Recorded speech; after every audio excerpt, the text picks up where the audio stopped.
Hello po sa inyong lahat. Isa magandang umaga po sa inyong lahat. Ngayon po ay 20 ng Agosto 2026 anyo. At ang oras po ngayon dito sa Los Angeles, California ay alas 6:21 ng umaga. 6:21 ng umaga. Araw po ngayon ng Huwebes. Huwebes. At nais ko po mag-vlog mga kababayan, mga minamahal, direct po dito sa Los Angeles, California. Patungkol po dito sa sigalot sa pagitan ni Christian Isguera at PBBM Vloggers. Yan po ang title ko. Ayaw ko na sanang mag-comment dito pero pero parang mas maganda na mag-comment ako para may iba naman na angle para makita kung ano ba yan. Ngayon ay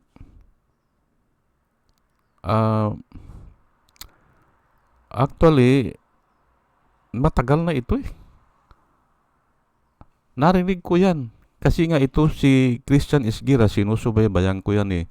Pero hindi naman lahat, hindi buo. Hindi buo. Pero narinig ko yan. Siguro isang buwan na mahigit eh. Pero wala pa nagko-comment. Nung narinig ko po yan, yung salita na ginamit niya ay nag-isip ako eh. Parang hindi dapat o parang out of nowhere ay nagsalita siya ng ganun. Opo. Pero pinabayaan ko lang. Ay ngayon nga ay siguro ay nire-review yan eh. Nire-review. Ayun, ang dami ng vlogger ni PBBM na nag-against sa kanya. Yung ibang mga daw, mga subscriber nag-unsubscribe at ang dami nga na nag-bash sa kanya o basher. Ayan po ano. Kaya naisipan ko na magkomento patungkol dito. Ngayon, ito po ay patungkol doon sa doon sa yung nalusutan, yung budget. Yan nga, yung mga flood control project. At dahil nalusutan, ay yun nga, gumamit siya ng dalawang salita lang eh, either tanga o kasabwat.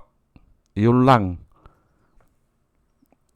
po ay nalusutan yung budget o hindi nakita o nagkaroon ng malaking korupsyon ay it is either tanga, sabi niya, o kasabwat. At yan po ang tatalakayin natin ngayon. Na yun nga, nung narinig ko nung una yan ay parang hindi ako mapakali. Kasi ako, maingat po ako sa salita. Lahat po ng salita ng tao ay minimeditate ko eh. Lalo na sa ganyan. Ay pero ilatad po natin para sigurado po tayo.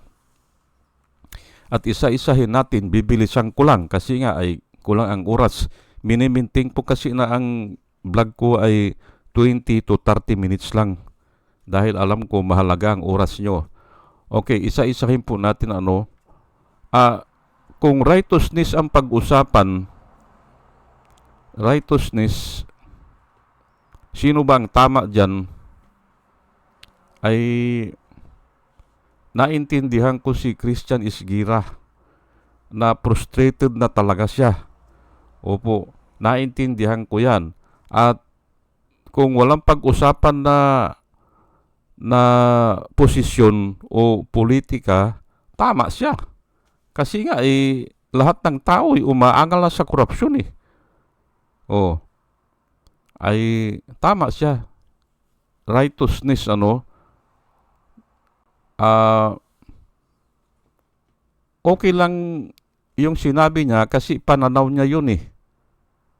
Pero, kasama din sa righteousness ay, yung kailangan ipaliwanag mo eh. Ay hindi naman niya, at saka biglaan po eh. Biglaan. Ngayon, gagamit ako ng ganyang pananalita at sasabihin ko na tama lang. Kung ang style ay ganun kay Robin Hood Padilla na ang dami ng tao nagsasabi, uy, mali yan. O hindi tama yung sabihin mo na kahit sunugin ka ay mangangamoy Duterte ka. Ayun, pwede yun na bubo siya o tanga siya. Pwede yun kasi may pinaglalaban eh. Ay, paano mong sasabihin na mali yan? Ay, yun Pero dito kay Bongbong Marcos, hindi naman sila nag-uusap eh. At saka isa pa, ay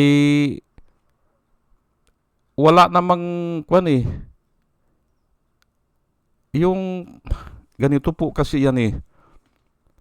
May pagpipilian eh. Dalawa. Kaya hindi final eh.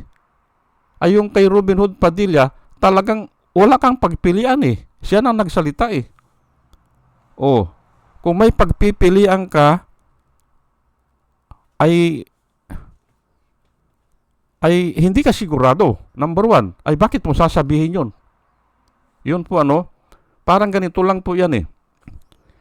Mayroong siyang ibinigay si Christian Isguera na kung nakalusot yan o napayagan niya yan, ayun po, may kungi. At hindi siya sigurado. Tanga ka o kasabwat ka. Parang ganun lang po yan sa yung sa kay Sara Duterte. Kung mapatay ako, sabi niya, hindi yun, hindi final conclusion yan eh. Yang ganyan.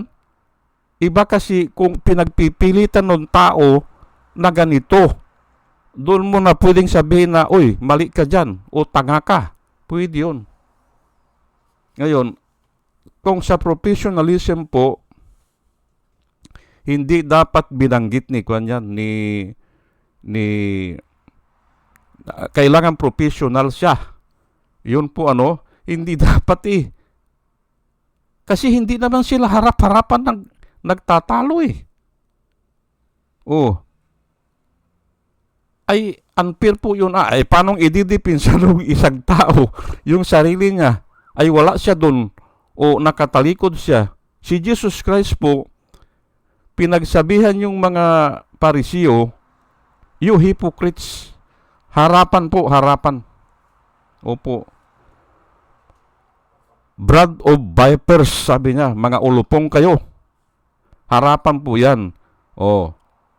Kaya nga ang sabi ng mga tao, uy, huwag ka magsalita ng ganyan, nasasaktan sila. Hindi ba? Nasasaktan sila, sir. Teacher, nasasaktan sila.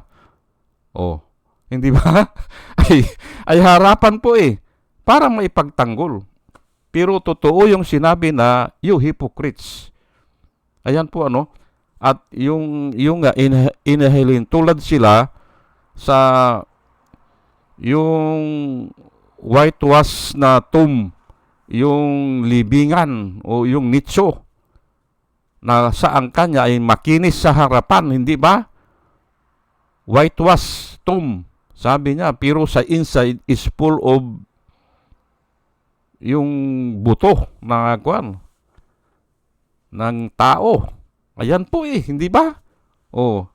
Inihalin tulad niya yung mga Pariseo. Pero harap-harapan po Ngayon, yun nga pag professionalism, dapat hindi sabihin ni yan. At lalo na yan ay professional siya eh. Nag-aral siya eh.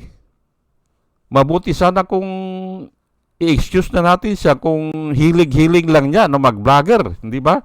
Dapat ay pinairal niya yung kwan.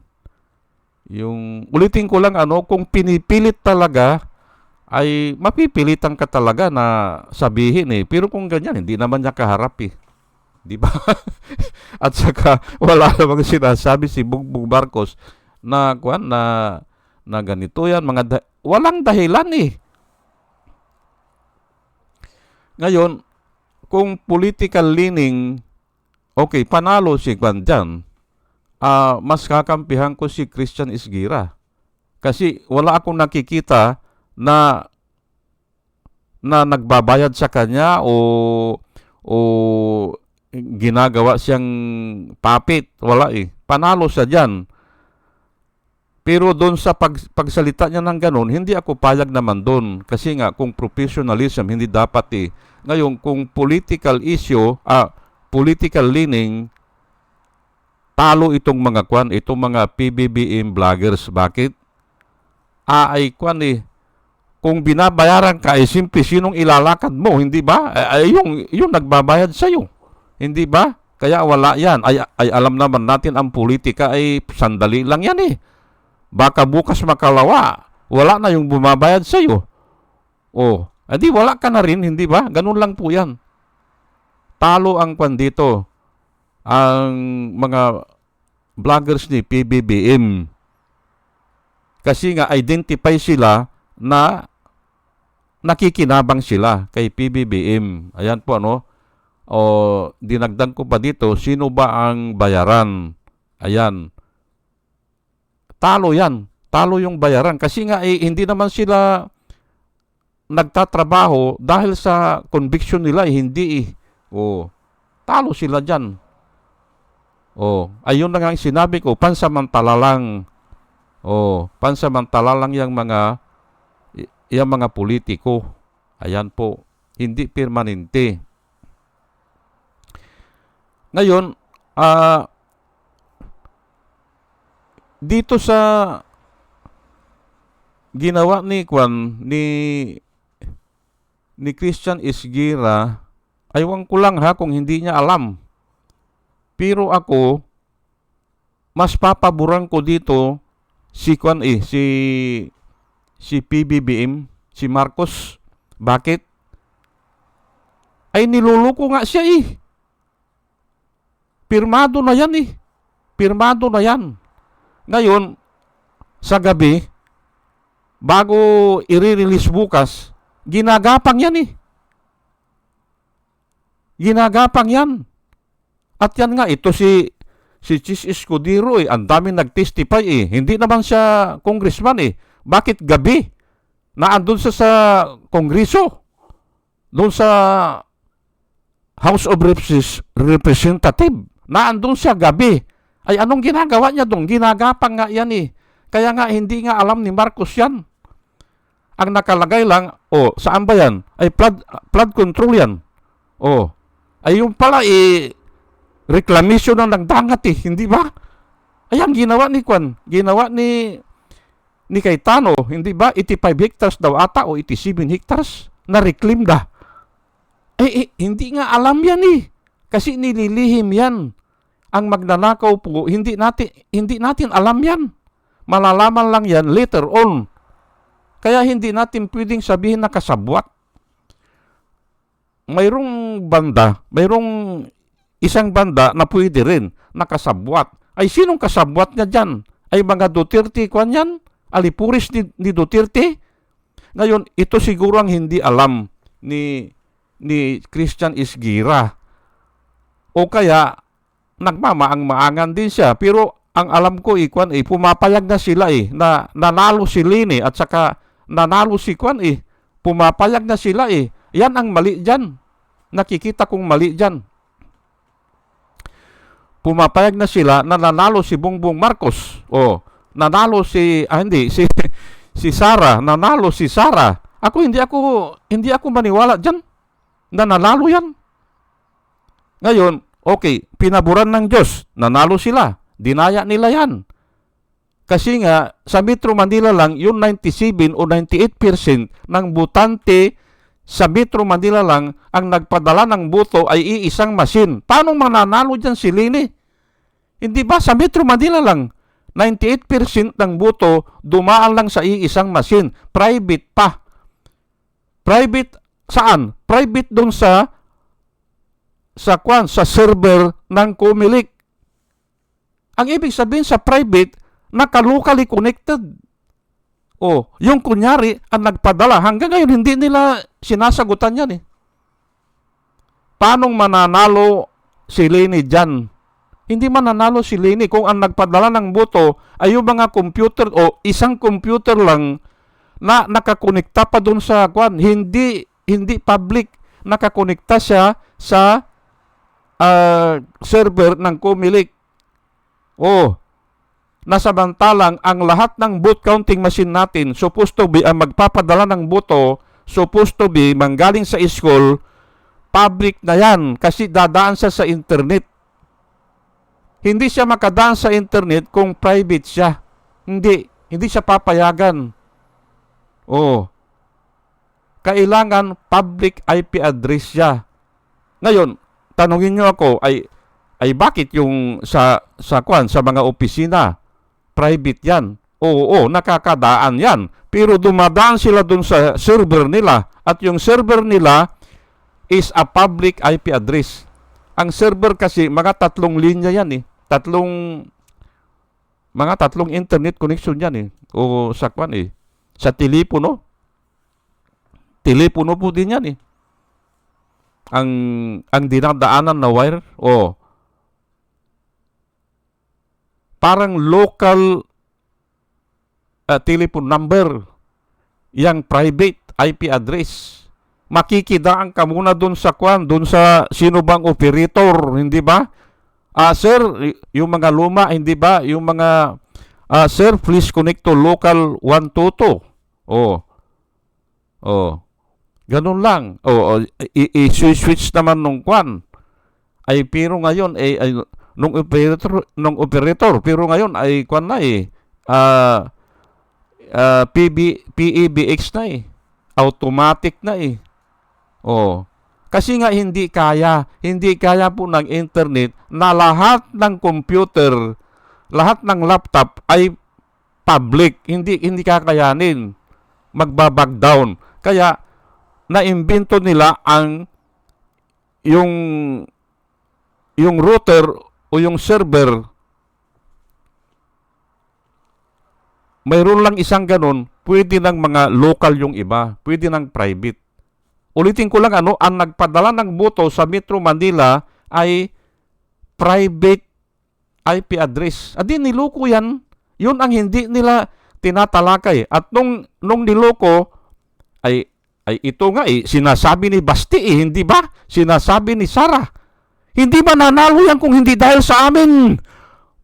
Bakit sinasabing ganun? Ay yan na nga alam nila yan niloko. At bakit niloko pa nila? Ano ang proof pa niyan? Yung unang taon ni Bongbong Marcos, ang kumukuha ng pira, yung mga mga tauhan din ni Duterte. Kaya nga naglaban yan nag-away kasi nga sa hatian. Yan ang hindi tinatalakay. Hindi ba? At ngayon, isang proof pa, gusto niyang pugutan ng ulo. Hindi ba? Bakit po pugutan mo ng ulo yan? Kung wala kayong pinag-usapan na hatian tayo, 3 years ka, 3 years ako, malamang totoo yun O kahit na hindi na totoo yun, na maghahati sila ng 50-50 o 3 years ka, 3 years ako, ay yun lang sila ang nagpanalo. Tapos ibinilanggo ang tatay niya, hindi ba? At di po pugutan niya talaga ng ulo, hindi ba? Ayan po yan ang hindi tinatalakay dyan Ngayon, aalisan ko na yan kasi hindi yan ang topic ko Ang topic ko ay bakit hindi makagalaw si Bongbong. Hindi siya makagalaw Bakit?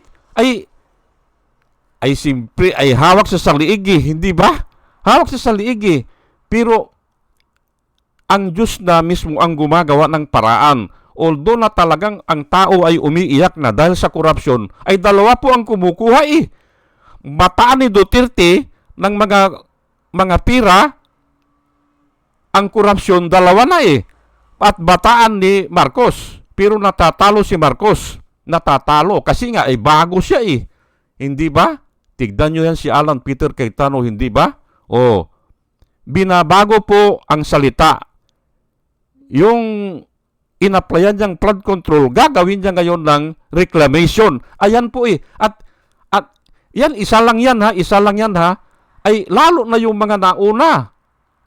Tina-transfer lang po nila ang pira dyan. I-example ko lang po ha, para maintindihan natin. Halimbawa lang sa isang taon, yung General Appropriation Act natin. Halimbawa lang, pababain ko na lang para maintindihan natin kasi ang bilyon hindi natin maintindihan eh. Sabihin natin na ang gastos ng Pilipinas ay umaabot sa 550 million sa isang taon. Yun lang ang titignan ni Marcos dyan.